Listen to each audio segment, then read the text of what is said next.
Jumpa lagi di Court Action bersama dengan aku Cecil dan teman aku saya Dani Permana. Oke, di kesempatan kali ini kita akan membahas mengenai salah satu mekanisme penting dalam hukum acara pidana, yaitu pra-peradilan. Oh ya, buat teman-teman yang sebelumnya belum menonton Court Action kita sudah membahas mengenai delik aduan dan delik biasa. Buat yang ingin mengetahui lagi, silahkan ditonton ya.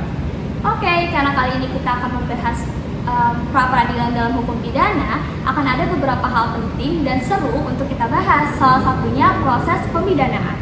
Dalam sistem hukum pidana, tujuan pemidanaan saat ini tidak hanya berfokus pada penghukuman semata, tetapi juga bertransformasi menjadi sarana rehabilitas bagi para terdakwa, serta memulihkan keadaan seperti semula, termasuk menjamin hak-hak dari korban tindak pidana.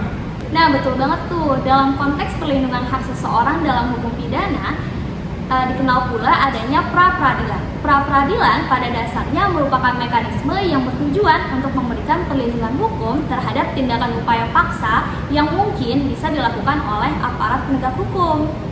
Di Indonesia sendiri, pra-peradilan diadopsi untuk menjamin bahwa proses hukum pidana berjalan secara adil, serta untuk menghindari praktik penyalahgunaan kewenangan oleh aparat penegak hukum.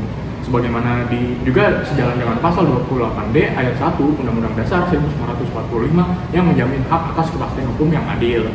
Nah, selanjutnya kita akan membahas mengenai kewenangan pra-peradilan. Kewenangan pra-peradilan diatur dalam pasal 158 KUHP yang menyatakan bahwa pengadilan negeri berwenang untuk memeriksa dan memutus mengenai beberapa hal melalui mekanisme pra-peradilan. Salah satunya ialah menilai sah atau tidaknya upaya paksa seperti penangkapan, penahanan, penggeledahan, dan juga penyitaan yang dilakukan oleh penyidik.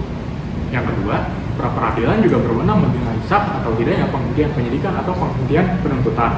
Misalnya, terhadap penerbitan SP3 oleh penyidik atau penghentian penuntutan oleh penuntut umum. Kemudian, yang ketiga, pra-peradilan juga dapat memeriksa permintaan ganti rugi dan rehabilitas lagi bagi seseorang yang perkaranya dihentikan pada tahap penyidikan atau penuntutan. Hal ini bertujuan untuk memulihkan nama baik serta memberikan kompensasi kepada pihak yang dirugikan.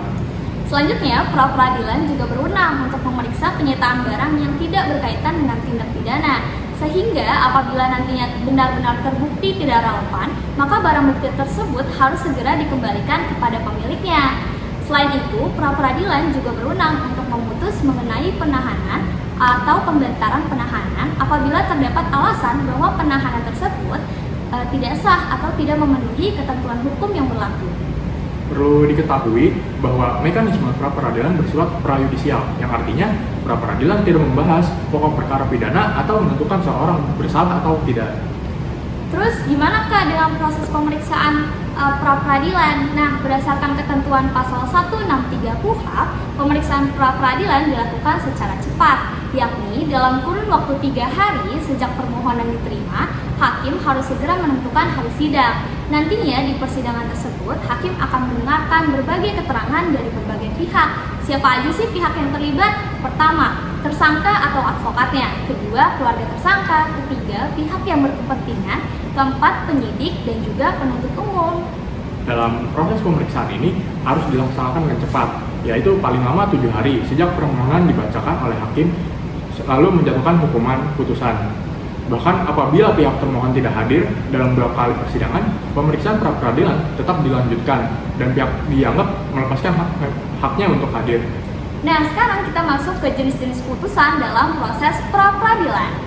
Apabila hakim menyatakan bahwa penetapan tersangka tidak sah, maka penyidik wajib membebaskan tersangka tersebut.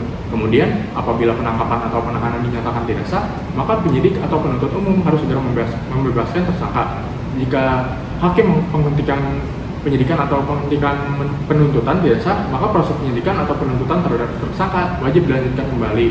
Selanjutnya, apabila penggeledahan, penyitaan, penyadapan, ataupun pemeriksaan surat dinyatakan tidak sah, maka barang bukti yang dihasilkan dari tindakan tersebut tidak dapat digunakan sebagai alat bukti di persidangan nanti. Selain itu, apabila penghentian penyidikan atau penuntutan dinyatakan sah dan tersangka tidak ditahan, maka hakim dapat mencantumkan rehabilitasi dalam putusannya dan memulihkan nama baik pihak yang bersangkutan.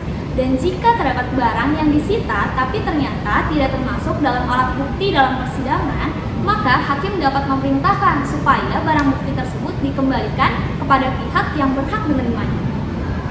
Nah, Muters, dari pembahasan tadi dapat kita simpulkan bahwa pra-peradilan merupakan mekanisme yang penting dalam hukum, yang dimana berfungsi untuk mengawasi tindakan aparat penegak hukum.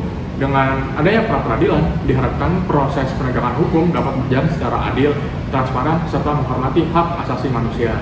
Oke Muters, sampai sini dulu ya pembahasan menarik kita soal pra-peradilan. Nantikan pembahasan menariknya hanya di Code Action UPS UPN VJ.